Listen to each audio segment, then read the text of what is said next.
Hey, everybody, welcome to the Rogue Trader Academy weekly roundup, and this is May 26th. And before I get started on this, I will say this time, like and subscribe. Now, I'm not going to say smash the subscribe button. Everybody says that. And Just did. well, I'm not going to tell people to do it because I've smashed enough keyboards as a trader in my younger years. So what I'm going to use is my own term. I'd like you to just diddle the like and subscribe, and you can make any connotations you want for that. But I enjoy diddling, so I figured maybe our watchers do. So look, this week, you know what? It wasn't as dull as the previous week. It hasn't been action filled either, but we did have a few little moments where, oh, something's going to happen. I'm not doing a heck of a lot different than I did the week previous. I'm still slowly just doing the same strategy. And in fact, you know what? Let me share my screen right now. All right, so here's my screen. The same screen I've been using for, it seems like forever, but at least 3 or 4 weeks. And, I drew these lines way back there, on this channel. Same thing as I saw before. These kind of lines down here represent a very broad, very general unicorn level because we're both sort of in the same camp where we're thinking that it's probably more likely to go down than up, although none of us, are particularly interested in predicting markets. So we did have this little spike down a while back, but we can see it's just clinging to the bottom of this range, and it pokes down a bit and pokes down. It could it just stair step and slowly come down through? Yeah, it could. When most trading, I think technicians recognize that trading is level to level, really. So it's kind of rare for that to happen. There's usually a bust in there somewhere if there's a sort of a vacuum. All vacuums like to be filled. But you can see here, I just filled in some data. I'm still selling, 10 to 20 delta calls. Right now, I'm selling June 2nd, June 9th, a little bit, maybe June 16th, and maybe a little bit of June 30th. Nothing heavy, no big positions being taken here. And I am buying puts June 2nd, June 9th, 16th, or 30th, the same. Now I'm selling a little bit more calls than puts because I don't want to pay for the puts. So basically they're free. Some days I'm a little bit negative on theta, other days I'm a little bit positive, but I'm just sort of sitting here biding my time. So if it comes down, ka-ching. If it goes up, I can manage it because calls are easier to manage. I don't know if that differs a heck of a lot from what you're doing right now.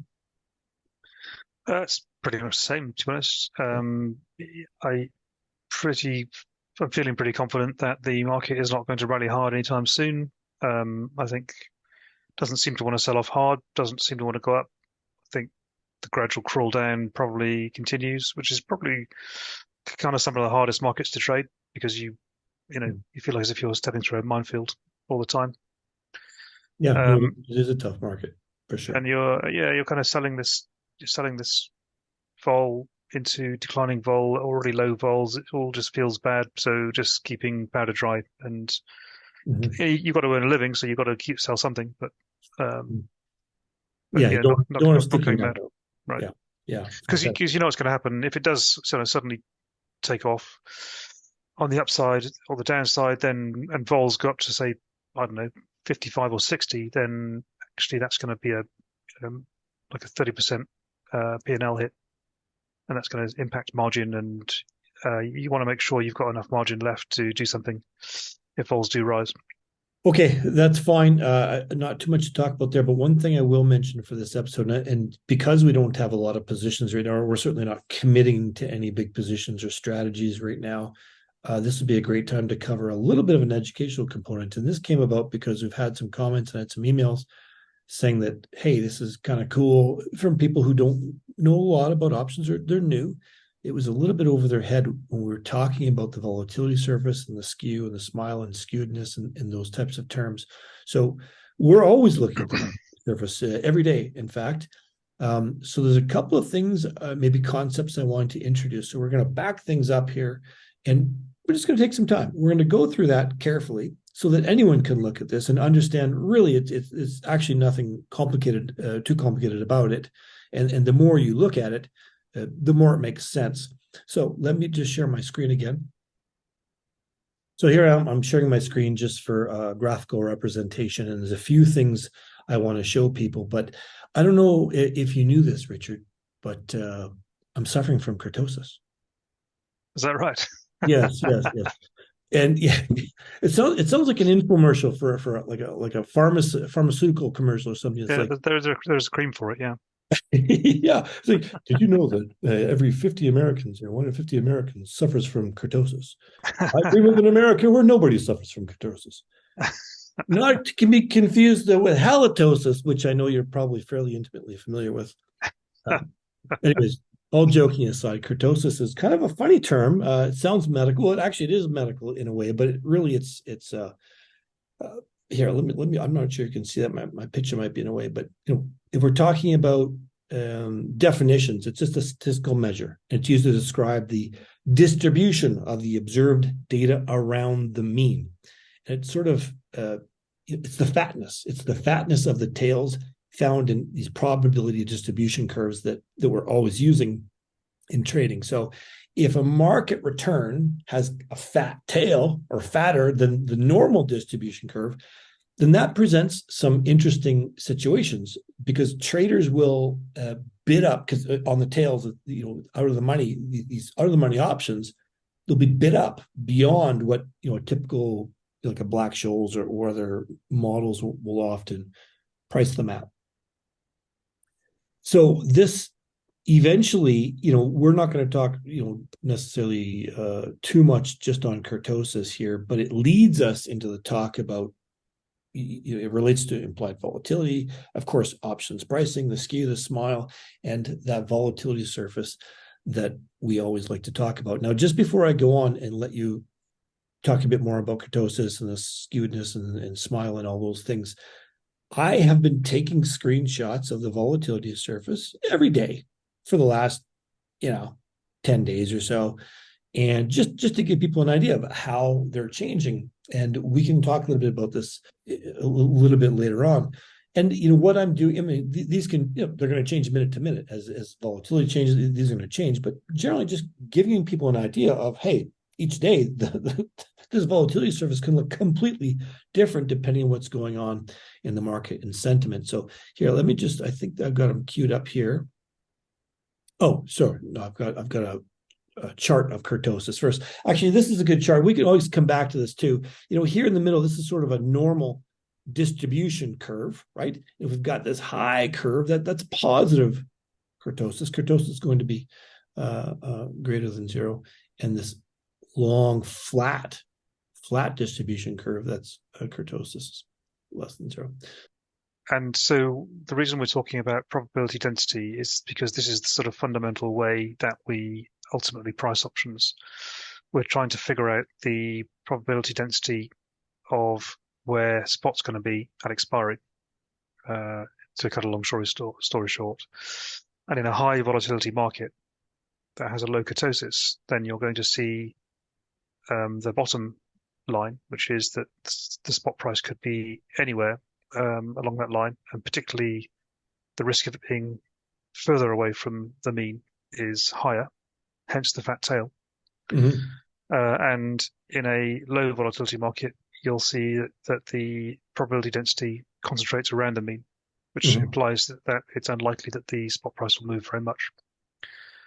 And of course, unfortunately, options markets are priced on future volatility, not past volatility, which means that the market participants' guesses about how much kurtosis is going to be in this probability density will change from day to day based on their emotions and world events and observed markets. May 18th, volatility surface. And we're looking at the smile here at the front, the closest expiry. And let's just go through. So here's the 18th, there's the 19th. Oh, kind of shifted over to the left, didn't it, on the puts?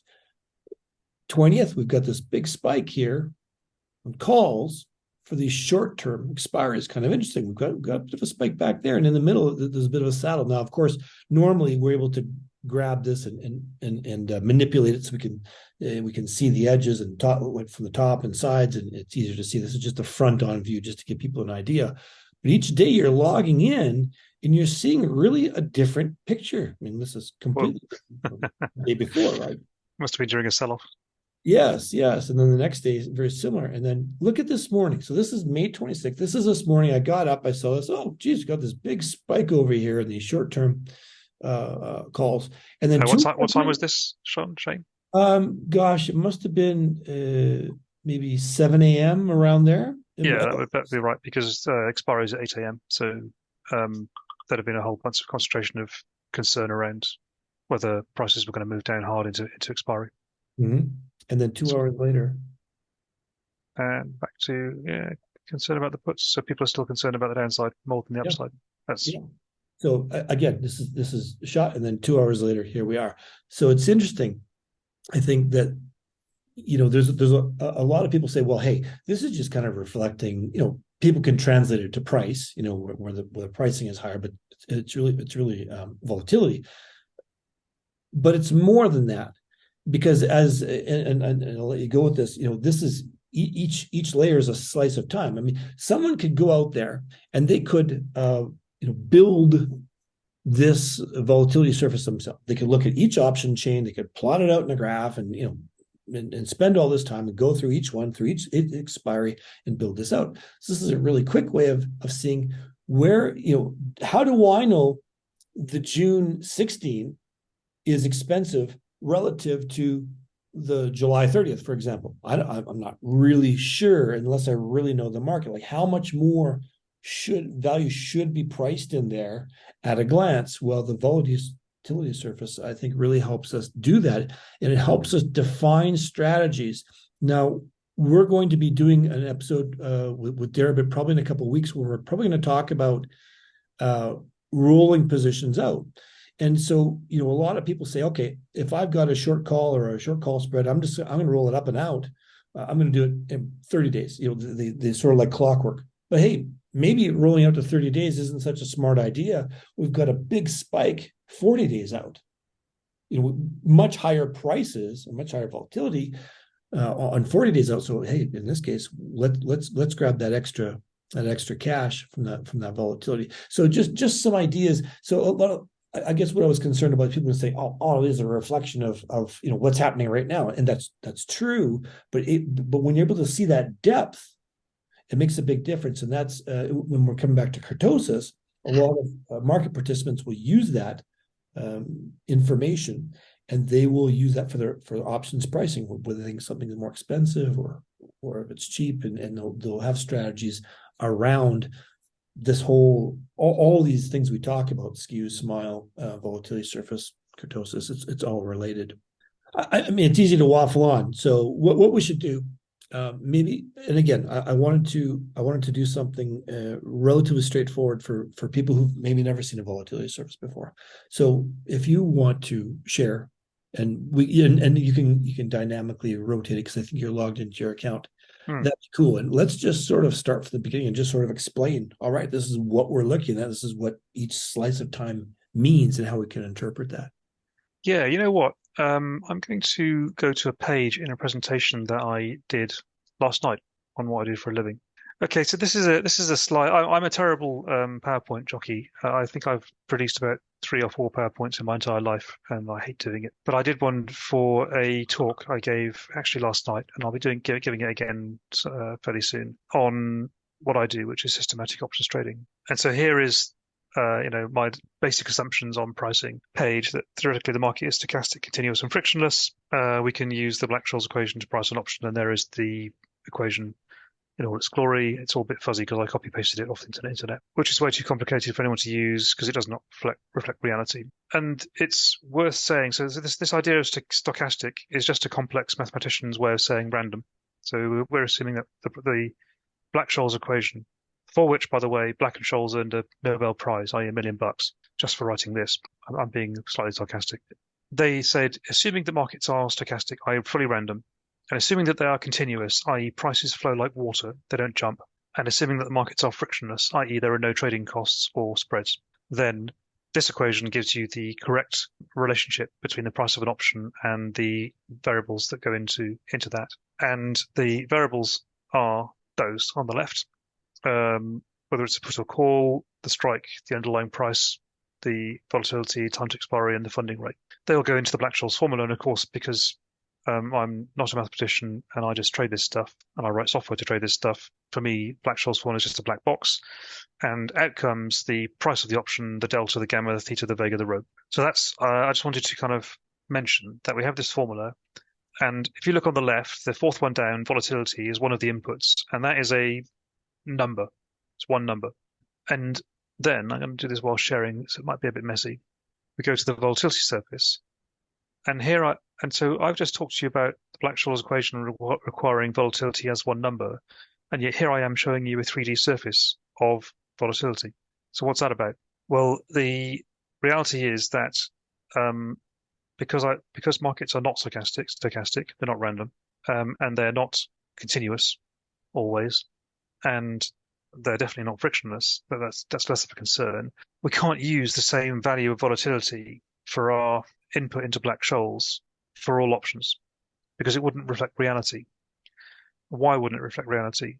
So if I've got an option that's at the money, let's say it's got 2 weeks to run, and today what's Bitcoin's price? 26,650. So we've got 27,000 call option. It's more or less at the money. Then whether we go up or down from here is probably reasonably 50-50, give or take. Whether we go up or down by $100 or down by up $100 or down $100, probably 50-50, right? Whether we go up $1,000 or down $1,000, that probably isn't 50-50.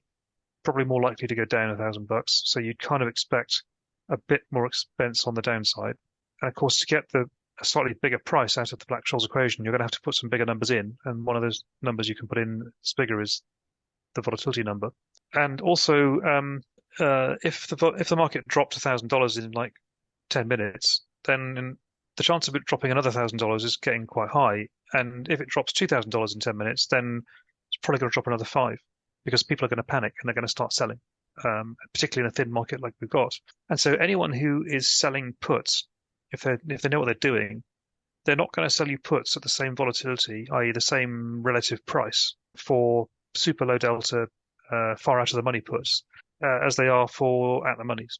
And yeah, they're going to want more premium to reflect that risk that they're taking. That risk, and that risk is kind of gap risk, which isn't reflected by the Black-Scholes model. So we have to fudge it. And our way of fudging it is to smear that V, that volatility, into this surface, and then jam the right bit of that surface into the equation at any point. And in actual fact, I've heard this said by the head of options at Citi. Well, the way we price options is we take the wrong formula with the wrong inputs and the wrong assumptions to get the right answer. That's pretty. It's something like that. I'm not doing him justice. 3 negatives to make a positive. So there you go. three negatives to make a positive. Yeah. So and you could almost think of it as we kind of know what the right answer should be, so we're just going to fudge the numbers until they come out right. That's kind of what you have to do if you're sort of making a market from scratch. You've got to say, well, the market's going to behave like this in this range. It's going to behave like, if it gets there, it's going to behave like this, and if it gets here, it's going to be really extreme. So man, anything can happen. And so you kind of model it that way. And there's actually a couple of different models on the way that the volatility will change as the market moves. Because as you can imagine, if the price of Bitcoin starts dumping now, this surface is going to start getting more skewed towards the puts because people are going to start buying puts to defend their positions. That's going to drive the price up. They're going to be selling calls to take advantage of the drop.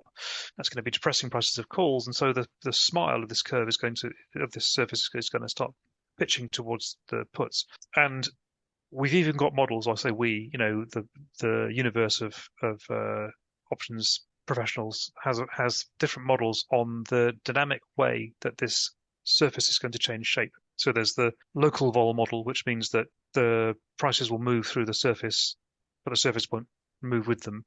And there's the stochastic vol model, which means that the surface will move as the price moves. And then there's a model that says the local stochastic vol, which is like a mixture of the two. And I actually had the privilege of working with one of the authors of that model when I was working at Citi. And so we've got wrong models on what the price is now, and also kind of wrongish models on how the price is going to move.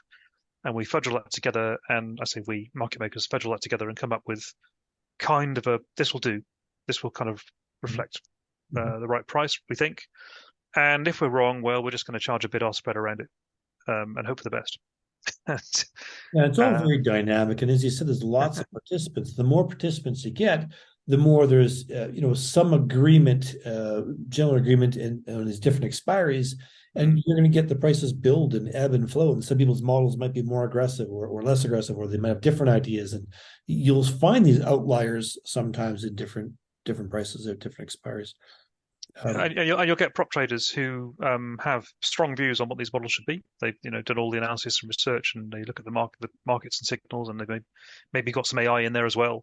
And they'll have their model, and they'll be pricing the market on their model. They'll be looking at what's in the market on Deribit or OKX or CME or whoever, and if they see a price that they think is wrong on one of the exchanges, they'll go and hit that price and somewhere else with some futures, and they'll actually just trade the difference between the observed prices of options and the model. And so they will tend to drive the volatility services on other venues and other exchanges towards their model, because they'll always sell anything that's higher and buy anything that's lower.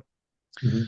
Um, and of course, you've got hopefully a bunch of market participants. So in the FX markets where I used to work, there are thousands of participants of extremely bright people doing this all day long. In the crypto markets, you've probably got about three smart people doing it, and the rest are all just following along like sheep. You're probably not going to be very popular with that comment.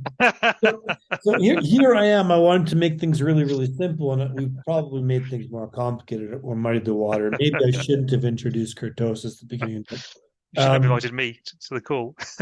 yeah, yeah. So you know what? Let's just look at this volatility surface. So, for example, when we were looking at that, we saw a little spike and a little valley, little peak and a little valley over on the put side at certain, maybe it's a month down the road or 3 weeks or whatever it happened. Doesn't matter what it is. The question comes up sometimes is, well, why? Why are those ones priced so much more than the ones 2 weeks further down the road? I'm just looking at this one actually. So this is the 30th of June again. This is always the culprit. This one. It's like I think what's happening is people sell the front weeks, and they buy the 30th of June as a hedge, something like that, I reckon. Which is why you get this kind of spike around the 30th of June, Yeah. because this is the one month. Mhm. And in crypto world, 1 month is a long way away. So I think the majority of the action takes place right here in the first few weeks, or even the first days from now. And so people think that 30th is a long dated option, Mhm. whereas I tend to play a bit further out if I'm on my personal account. So looking at this, you could make a case, right, for you could sell the 10 delta at 54.7 vol in June, and you could buy the 10 delta in July at 52.4, and theoretically you're going to make money. I mean, provided you can get out of the trade without crossing the spread and And this is an interesting situation. So we're seeing the monthly expiry having a little bit higher of a spike. There's more open interest. There's things going on there for a reason. Maybe people are doing front spreads, back spreads, calendar. They're doing all kinds of different strategies. Okay, that's fine. So we could come along and let's say that we're in the beginning of July. Are we going to see that spike on the put side or the call side for the July monthly expiry?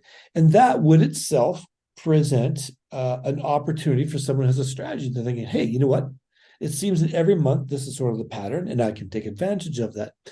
I'm not saying this is something to do. I'm just saying this is how the volatility surface can be used to analyze what's going on. You can recognize patterns. You can see where there's fear or sentiment. I mean, if we were looking at a stock, we would see things like earnings. Like there'd be other factors that would come along that would cause that surface to be a bit goofy in spots, and you might not know. Do a little bit of research and go, oh, I see what's happening. Or well, you can see it here actually. So here, this is the right here. This is for 27th. That's for tomorrow, right? So tomorrow is a Saturday. There's a little dip behind. I don't know if you can see that. There's actually like yeah. it drops away for the Sunday. So they're pricing the Saturday option higher than the Sunday option, Mhm. but considerably high actually. That's probably tradable. If you spin the other way, you might be able to see it better if you view it I'm from the trying to put do it from side. above. I don't know if you can see it. Yeah, I Well, don't know. There you can see it. yeah, It's you can see it there. creating that kind of flange there, right? Yeah, And yeah. so if you had an auto hedger like I do, you could probably go and sell the Saturday option and buy the Sunday Mhm. all along the curve, and then you wouldn't really care where they expired. You could sell, yeah, you could sell tomorrow and buy the day after, and then you'd have to trade out the day after. I mean, you probably burn all the profit in spreads, but maybe there's something there, right? If there's more than a couple of vols of difference, you probably could trade it. The one thing I will mention is a lot of retail traders come along and they say, "Hey, I wanted to do some limited risk strategy. I want to take advantage of selling." So they'll sell a spread. Let's say it's a put spread or call spread. It's limited risk strategy because they've got their protection in place by having a long call or a long put. That's fine because it's all done up in one very neat little bow.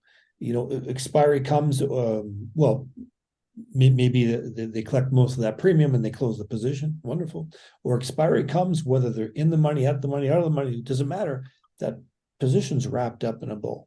Usually, as you start trading, you start looking at the vol surface, you start understanding, you tend to not do things as often with those same expiries. So, example, you'll see a nice opportunity. You think vol's high in comparison, you're going to sell it. You might buy vol or you might buy some protection longer dated because you see, oh, they're really cheap, 3 weeks past that or 6 weeks past that or whatever it happens to be. But what happens is you're left with part of a position. So let's say you're completely right. That short dated option you sold expires worthless, or you buy it back for half of what you sold it for, whatever. You're happy. Well, you've got this long position. So what are you going to do with that? You could close that. You could use that for something else. So it's kind of like this rolling, continuous thing where you start a position, but it's not tied up in a bow, I guess is what I'm trying to say, which is how most retail traders trade. And there's nothing wrong with that. That's a good way to start. It's more simplistic, or you can't get to your computer for a weekend and something happens. Well, it's taken care of.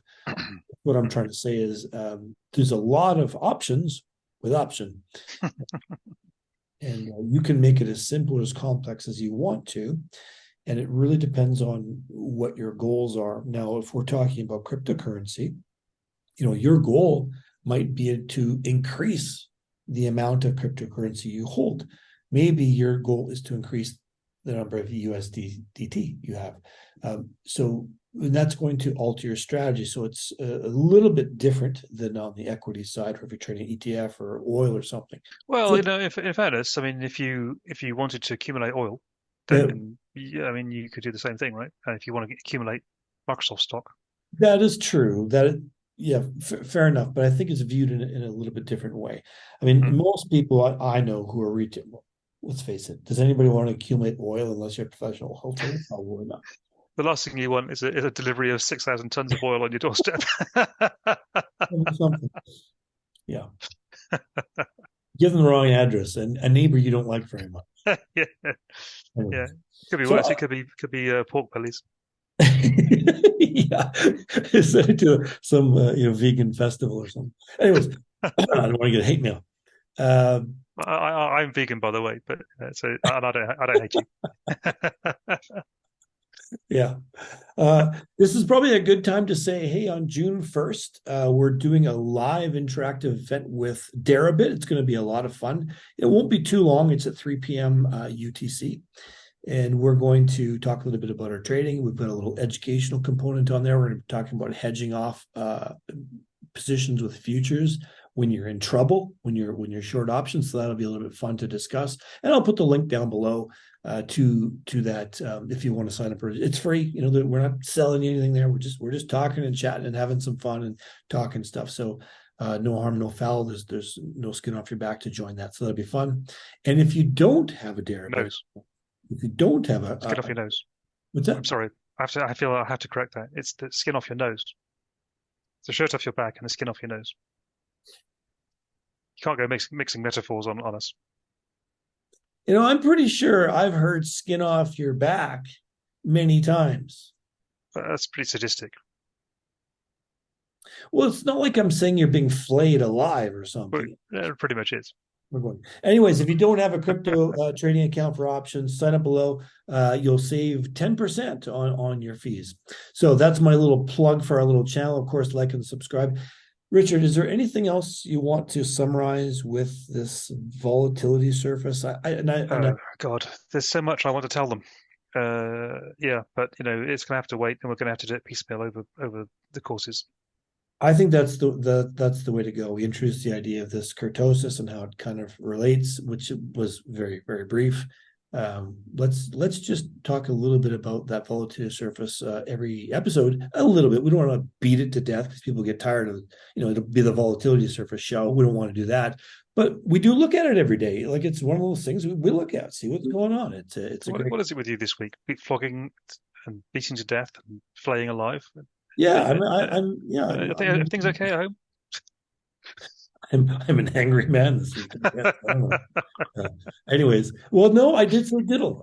Diddle the like and subscribe button. So that's kind of gentle, isn't it? Yeah, I suppose that's you started gentle and got a bit rough. Yeah. Okay. Well, let's hope that this coming week gives us a little bit of fireworks, and maybe we can start to put some positions on, talk a little bit more about positions, and what we'll do is, as we do positions, maybe we'll do little educational components on that if we're doing directional butterflies or selling spreads or whatever we're doing. We can talk about that a little bit more. Okay. Sounds good. Cool. Till next time. See ya.